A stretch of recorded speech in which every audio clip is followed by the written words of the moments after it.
வணக்கம்.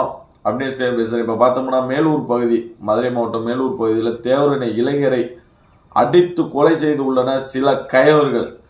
இதை கண்டித்து எப்படி சொல்ல, எந்த நியூஸ் சேனல் எதுவுமே வரமாட்டேங்குது. எதற்கு என்னன்னு எனக்கு தெரியல. இந்த பரிவாரம் என்னன்னு தெரியல. இந்த கோபி சுதாகர் அவங்கெல்லாம் விளக்கு பிடிக்க போனாங்கலாம், எங்கிட்டு வேற வேலைக்கு போயிட்டாங்கலாம் எனக்கு தெரியல.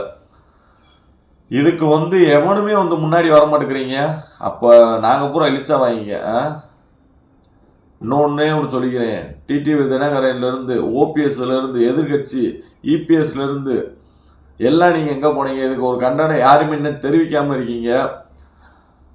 இதை பார்த்துதையா வரும் 2026 கண்டிப்பாக நாங்கள் ஓட்டு போடுறதை நாங்கள் தான் இதை பார்த்தியா தீர்மானிப்போம். எந்த அரசுமே முன்னிலை எடுத்து வரலையா? ஆளும் ஆட்சியும் வரல, திமுக வரல, பாஜகலேருந்து இன்னும் ஒரு குரல் கொடுக்கல. இதில் நாங்கள் எங்களுக்கு தெரிஞ்சிடும். நாங்கள்